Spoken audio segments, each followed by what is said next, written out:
Querido Dios, me llamo Óscar, tengo 10 años. Le he pegado fuego al gato, al perro, a la casa. Creo que incluso he achicharrado a los pececillos de colores. Y esta es la primera carta que te escribo porque hasta ahora, por culpa de los estudios, no había tenido tiempo. Quiero dejarlo claro desde el principio. Me horroriza escribir. No lo hago a menos que sea absolutamente necesario. Porque escribir es como una guirnalda, un pompón, una palmadita en el hombro, una medalla, etc. Escribir no es más que una mentira para adornar la verdad. Es cosa de adultos.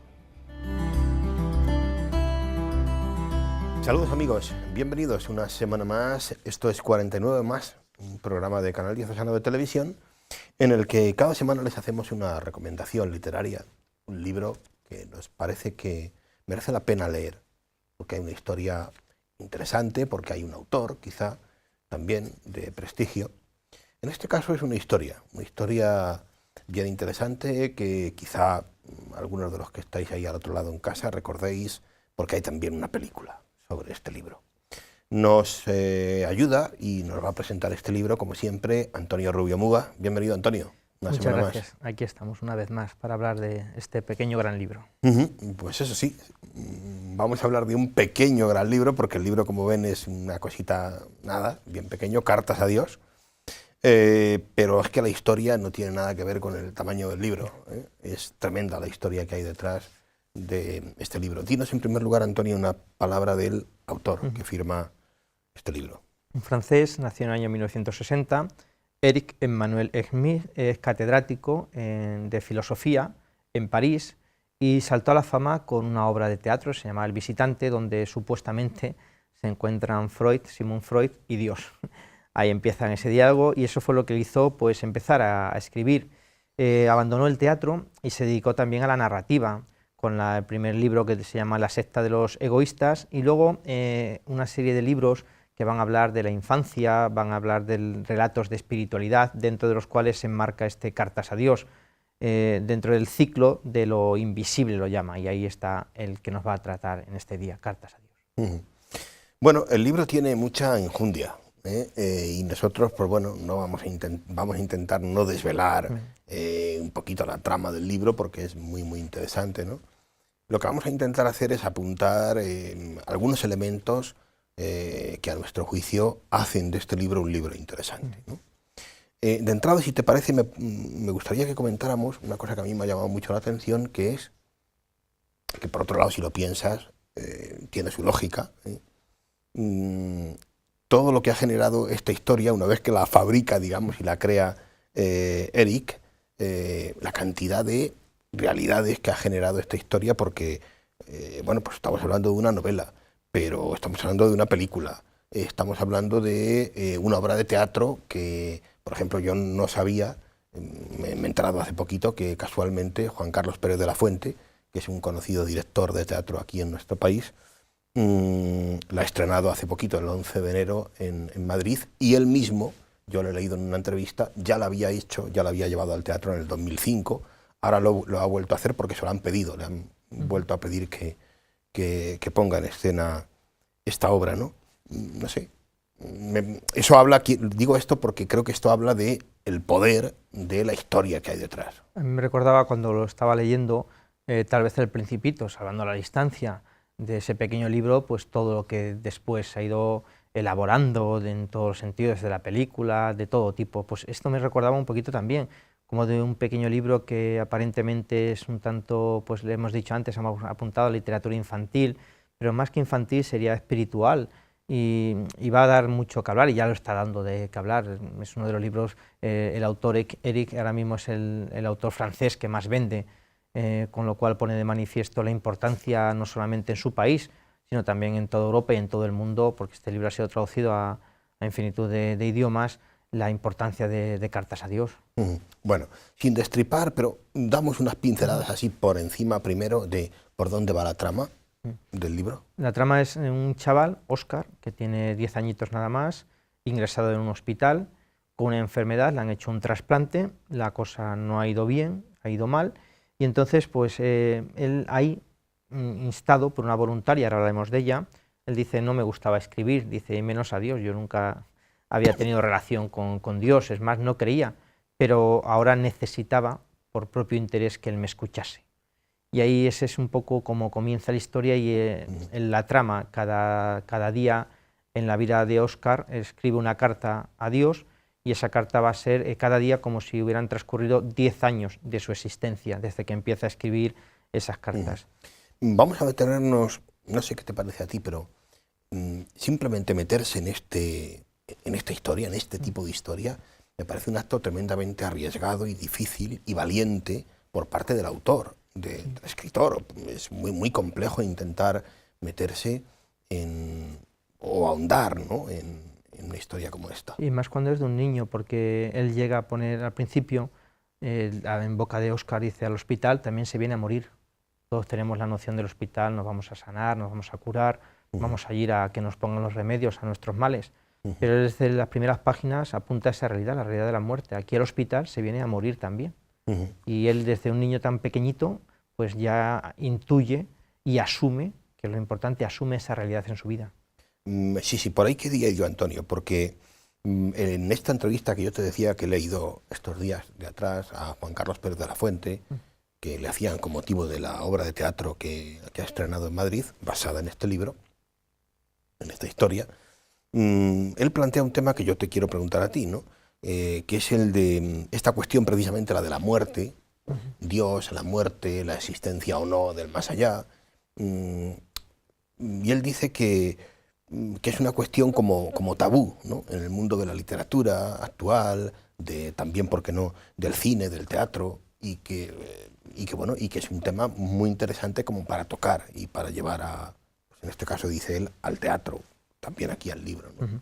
Tal vez en las películas, en las obras propias de teatro, pues la gente ve a la muerte como una consecuencia de algo, no como la protagonista, podríamos decir, que es lo que realmente está en el libro, la muerte protagonista, y como un niño es capaz de mirarla cara a cara, y como un niño es capaz, desde su sencillez, desde su humildad, desde esa candidez de la vida, pues asumir esa muerte en su vida, algo que es inminente, que él no puede eludir, y como desde ese hospital, donde también, como decíamos, se va a morir, es capaz de enfrentarse a esa realidad, que tal vez los mayores en muchas ocasiones, como está reflejado en el tema de sus padres, el trato, la relación que va a tener con sus padres, hasta un momento del libro en que eso cambia, hay un pequeño detonante, pues como los padres eluden esa realidad de la muerte, como muchas veces los niños también nos dan lecciones en ese tipo de afrontar esas realidades tan duras.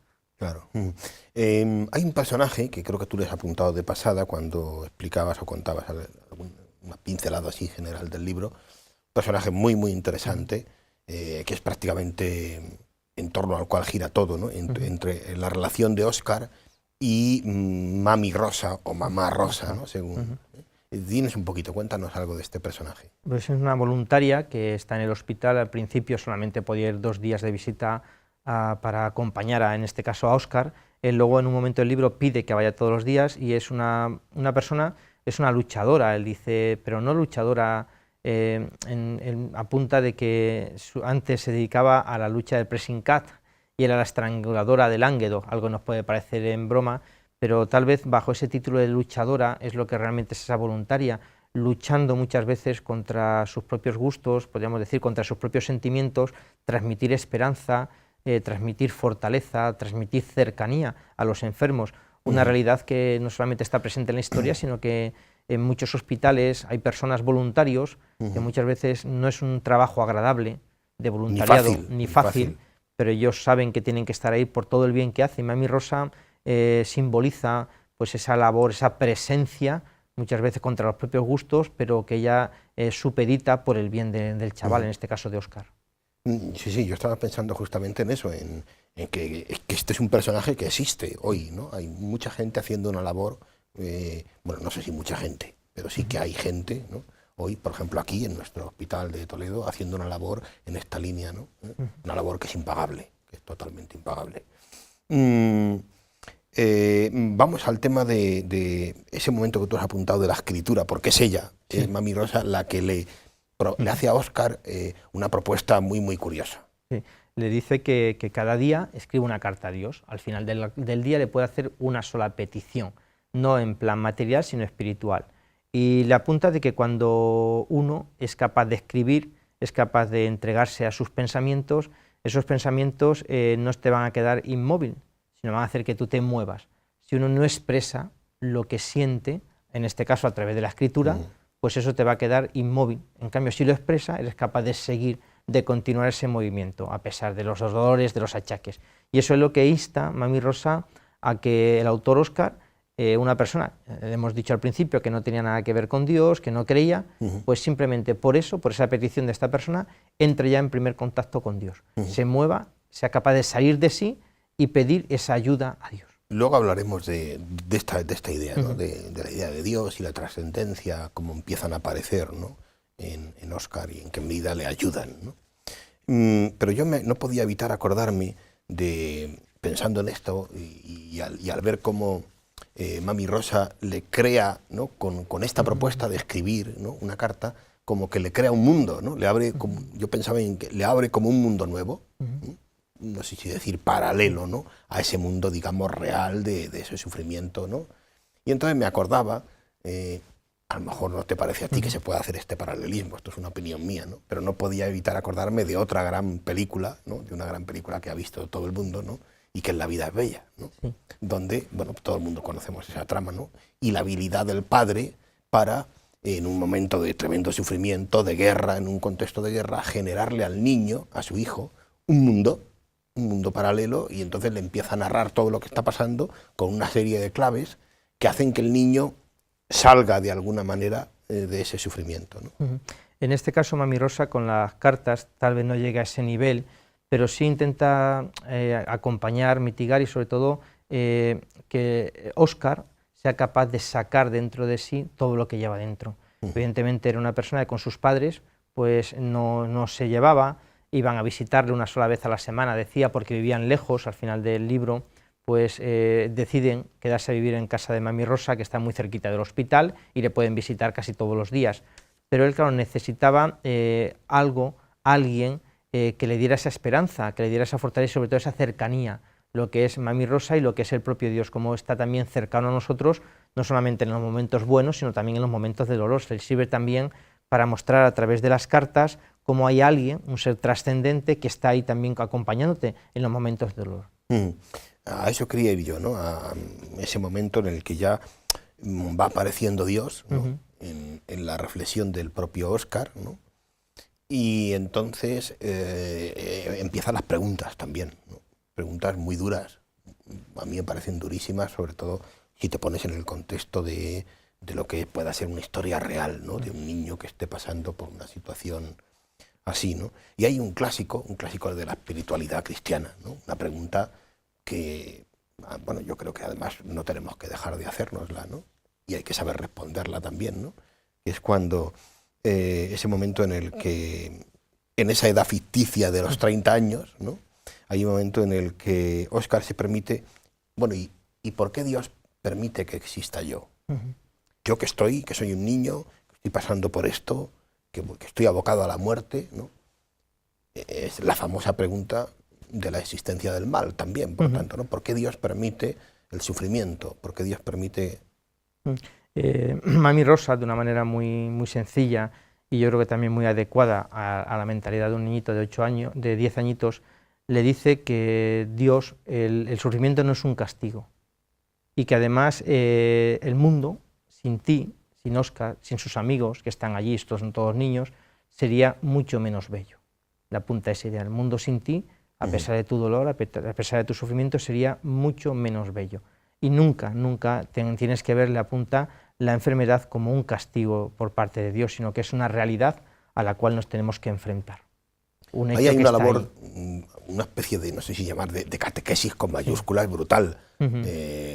Probablemente no intencionada, pero es una auténtica catequesis en torno a una cuestión de esas, digamos, nucleares, existencial de la vida de cualquier persona, ¿no? Que es esta que estamos tratando. Sí, además en un momento del libro, también ya tratando este tema del mal, del dolor, se acercan a la capilla del hospital y ahí van a ver Óscar, el niño, ve el crucifijo y ves que Dios sufre y él dice, a Mami Rosa, dice, si yo hubiera sido Dios, no hubiera permitido, no hubiera aguantado el sufrimiento, no hubiera permitido sufrir.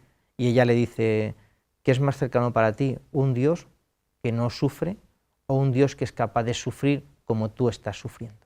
Y eso le abre un poco los ojos al niño, claro, para darse cuenta que no está solo en ese sufrimiento, sino que Dios estaba también con él. Bueno, creo que, como te decía, ¿no?, el libro está lleno de auténticas lecciones, ¿no?, de auténticas lecciones en este sentido para nosotros, ¿no?, para el posible lector. Algunas de ellas probablemente sí, no agradables, pero yo creo, no sé qué te parece a ti, que uno de los mensajes del autor del libro es este, ¿no?, que la vida tiene lecciones que hay que aprenderse y que no son lecciones agradables, ¿no?, pero que hay que asumirlas, ¿no? Sí, por eso el detonante, cuando él está enfadado con sus padres, porque sus padres no aceptaban la muerte al principio, o eso le parecía ver a Óscar, y hay un momento en que él se escapa del hospital, se mete en el coche de Mami Rosa y se va a su casa. Allí le descubren, la mamá llama al hospital, que estén tranquilos, los padres van con él, y ella le dice, pero vamos a ver, ¿qué te pasa con tus padres? Es que no entienden. Dice, ¿no te das cuenta de que tus padres también habrá algún día que van a morir? El niño se pensaba que sus padres nunca iban a morir. Es lo que uno ve cuando es pequeño, tus padres son para ti un Dios. Entonces él pide perdón a sus padres porque no había sabido ver que ellos también algún día iban a morir, y eso fue el detonante, la reconciliación con ellos. Como también el niño se da cuenta de que no solamente él por la enfermedad, sino las personas a determinada edad, también llegará un momento en que ellos tengan que rendir cuentas a Dios. Como te decía, si quieres apuntamos algunas de estas lecciones, ya han salido algunas, ¿no? Pero, por ejemplo, yo creo que está bastante claro en el libro una idea que es muy, como diría un buen amigo mío, políticamente incorrecta y que no gusta. Vamos, yo creo que no gusta hoy, que no quiere además el hombre de hoy escuchar, ¿no? Y es que la vida es pasajera, estamos aquí de paso. Esto lo decimos en un momento, como sabes, en el que, bueno, la ciencia está intentando que sea justo todo lo contrario, que estemos aquí para siempre. Ahí tenemos el caso del señor este que hace pocos días, con 113 años, ha llegado a vivir. Y es una realidad que la gente, la eterna juventud, el mito de Peter Pan, queremos ser jóvenes durante toda la vida, como si esto no tuviera, queremos maquillar también las señales de la edad que van dejando en el propio cuerpo, en el rostro, e intentamos mitigar que no se vea el paso de la edad, y también, pues, como el tópico, la arruga es bella, pues también el intentar eludir, la gente hoy en día no tiene como buena prensa el ir madurando, el ir creciendo, y que se vaya viendo eso también en el aspecto físico. Es importante cómo, pues, hay que caer en la cuenta de que la vida es pasajera, y él descubre una de las enseñanzas muy importantes, que Dios es grande, que cada día nos regala una nueva jornada, y hay que ver ese día como si fuera el último, y eso es una de las enseñanzas que apunta también. Yo estaba aquí pensando también, me estoy acordando ahora, si me estás hablando de otra película, ¿no? Y del famoso lema del tan mal entendido y vivido en muchas ocasiones, ¿no? El carpe diem, ¿no? El verdadero carpe diem, que es ese, bueno, pues sí, precisamente porque la vida es pasajera y estamos aquí de paso, hay que vivir, ¿no?, el día a día, pero hay que vivirlo bien. Cuando uno, en el caso de Óscar, va al hospital y todos sus amigos, todos tienen esos problemas de enfermedades terminales, pues uno se da cuenta, viendo esa realidad, de que merece la pena aprovechar cada día y vivir cada jornada como si fuera la primera vez, intensamente, que es una de las cosas que al final apunta el libro, intentar vivir cada jornada no como la última, sino como la primera de tu vida, con toda esa ilusión, con todas esas ganas que le pones cuando haces algo por primera vez. Claro. Otra idea que te propongo que consideremos, que me parece muy bonita, y que además creo que mucha gente, cuando al leer este libro, gente que nos esté viendo ahora, se puede sentir como muy identificada, ¿no?, porque a lo mejor lo hemos experimentado todos, yo creo, ¿no?, que es Óscar como instrumento, los creyentes diríamos, de Dios, ¿no?, que hace que cambie Rosa. O sea, Óscar, dentro de su sufrimiento, va a hacerlo sin querer, podríamos decir, va a hacer una obra tremenda en Rosa. Va a hacer un bien tremendo a ella. Claro, ella, de ser una voluntaria que acompañe, que va a aportar algo, recibe.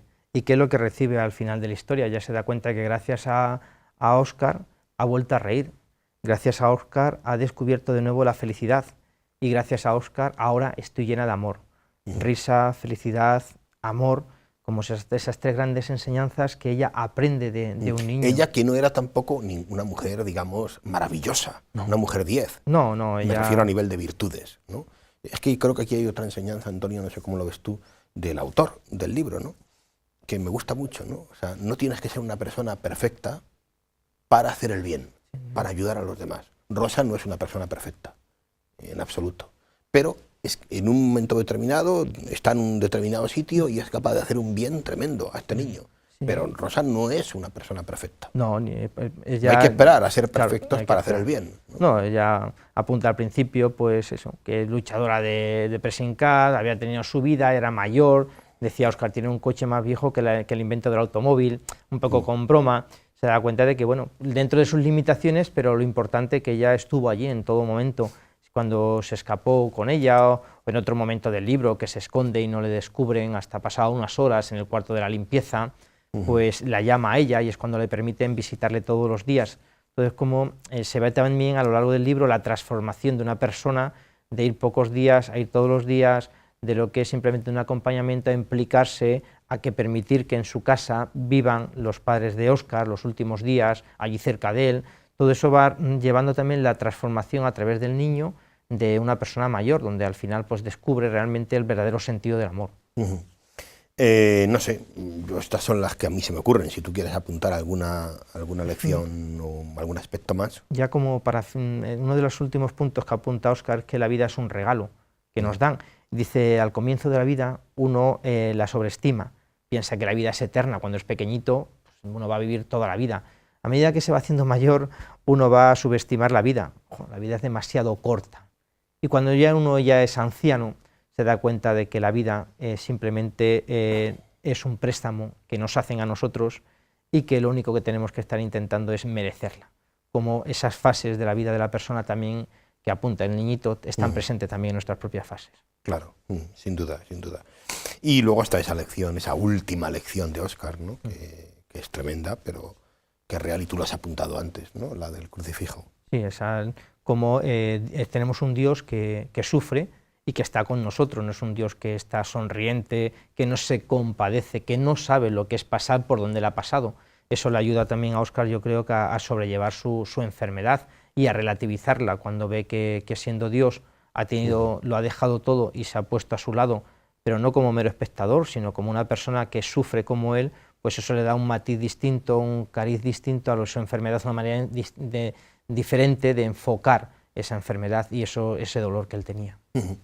Bueno, pues hasta aquí amigos, nuestro 49 o más de hoy. Vamos a terminar, como hacemos siempre, con un texto que va a escoger Antonio, con el que cerramos hoy nuestro 49 o más, invitándoles a leer, si no lo han hecho ya, Cartas a Dios. La gente tiene miedo a morir porque teme a lo desconocido, pero precisamente, ¿qué es lo desconocido? Te propongo una, Óscar. No tengas miedo, sino confianza. Observa el rostro de Dios sobre la cruz. Él tiene confianza. Por eso sufre el dolor del cuerpo, pero no siente el dolor del alma. De repente, los clavos le hacen un poco menos daño. Se dice a sí mismo, esto me duele, pero no puede hacerme daño. Ahí lo tiene. Esas son las ventajas de la fe. Solo quería que las conocieras. De acuerdo, mami Rosa. Cuando me encuentre el acojone, me obligaré a tener confianza. Entonces, ella me ha dado un beso.